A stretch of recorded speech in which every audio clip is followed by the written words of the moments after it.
नमस्कार। जब आपको दिखने लगे कि छोटी से छोटी बात और बड़ी से बड़ी बात गंभीर मुद्दों का रूप धारण कर रही है, तो समझ जाइए कि चुनाव समीप हैं, चुनाव होने वाले हैं। और ये बात उत्तराखंड के लिए भी लागू होती है। उत्तराखंड में भी आपको ये बात दिख रही होगी। खैर, राज्य में मानव वन्यजीव संघर्ष को लेकर गंभीर चिंता भी है और एक बड़ी बहस भी छिड़ी हुई है। आखिर यह भूमि जिसे प्रकृति पूजकों की भूमि कहा गया, हिंदू होने का मतलब क्या है? प्रकृति का पूजक होना। यह भूमि जो प्रकृति का घर है, वहाँ कैसे इतनी गंभीर चिंता मानव वन्यजीव संघर्ष को लेकर पैदा हो गई है? सोचने की बात है। जब आज मैं इस तरह की घटनाएं देखता हूँ तो मैं विचार करता हूँ कि इस राज्य की जो मूल अवधारणा है वह कहीं मर गई है, वह रसातल में खो गई है। यह भूमि क्या कहना चाहती है और हम क्या चाहते हैं? ये भूमि क्या बोल रही है और हम क्या चाहते हैं? इसमें ज़मीन और आसमान का फ़र्क हो गया है और इसी वजह से इस तरह की घटनाएं देखने को मिल रही हैं। हम जो चाह रहे हैं, हम जो कर रहे हैं, दरअसल वो इस भूमि की आवाज़ नहीं है।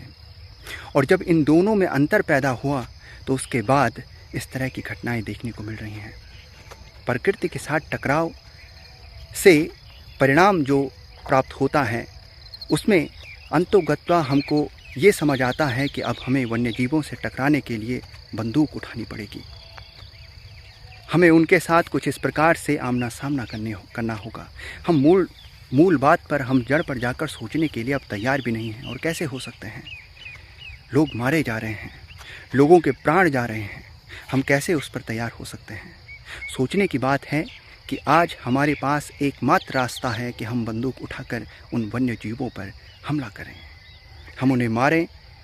और इस प्रकृति की गोद में, जहाँ वन्य जीव और मानव के बीच कोई इतना बड़ा अंतर नहीं था, सभी प्राणी थे, दोनों की एक ही परिभाषा थी, दोनों प्राणी थे। आज वो बदलकर हम सबके सामने है कुछ इस तरह से कि अब संघर्ष यूँ है कि किसी एक को विजेता बनना होगा और इस भूमि का मालिक बनना होगा। कुछ इस प्रकार से यूँ समझे आप। मुझे याद है कि जब हमारे गांव में सड़क बन रही थी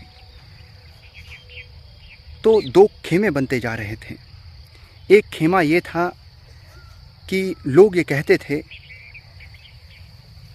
कि सड़क को जो है आने देना चाहिए, इसलिए क्योंकि ये नवयुग का आरंभ है और इस तरह की योजनाओं का स्वागत करना चाहिए। लेकिन दूसरा खेमा ये था, वो बुलडोजर के आगे लेट रहा था, ये कह रहा था कि नहीं, हमें हमारे खेत चाहिए, हमें सड़क नहीं चाहिए। इस भूमि की आवाज़ क्या थी? 2 तरीके हैं देखिए जीवन जीने के। एक तो आप प्रकृति के साथ जीना सीख लीजिए, दूसरा आप प्रकृति को अपने हिसाब से ढालिए, अपने हिसाब से उसको जो है बदलने की कोशिश करिए। 2 रास्ते हमारे पास हैं। एक रास्ता यही है कि आप प्रकृति को अपने हिसाब से ढालिए और दूसरा रास्ता है कि आप प्रकृति के साथ, उसके साथ ढलकर आगे बढ़ने की कोशिश करिए। हम उस रास्ते पर हैं जहां हम प्रकृति को अपने हिसाब से बदलने की कोशिश करते हैं और उसके साथ इस तरह से जीने की कोशिश करते हैं। इसमें हमारे पास सबसे प्रभावशाली जो ज्ञान विज्ञान है, वह विज्ञान ही है। जो साख हमारे पास है इस समय पर, जिससे हम समझते हैं कि हम पूरी दुनिया को जीत सकते हैं, वो यही है विज्ञान। हमारा मानना है कि विज्ञान सब कुछ कर सकता है और उसी ज्ञान को हम लगाकर हम जो हैं प्रकृति में अपने लिए अवसरों को उपलब्धि में बदलने की कोशिश करते हैं। हम बड़े बड़े परिवर्तन करने की कोशिश करते हैं इसी विज्ञान के आधार पर, वही ज्ञान जो हमारे पास है। लेकिन उसके बावजूद भी हम तमाम प्रकार की घटनाओं को देखते हैं।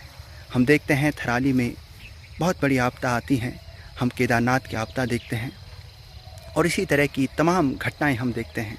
उसमें जब हम उसी विज्ञान से चिंतन मनन करते हैं तो हमें ये भी मालूम पड़ता है कि हम में कहीं ना कहीं कुछ खामी रह गई, कुछ गलतियां रह गई। मेरा ये कहना है कि इस राज्य को, जो प्रकृति ही हमारा घर है, वह राज्य जो प्रकृति है, हमारा ये मानना है, मेरा ये कहना है कि हम ब्रिटेन और इंग्लैंड की विकास की उस अवधारणा को नहीं अपना सकते। हम इंग्लैंड और ब्रिटेन की विकास की उस धारा को नहीं अपना सकते, हमारे लिए वह नहीं है। हम इंग्लैंड और ब्रिटेन नहीं बन सकते।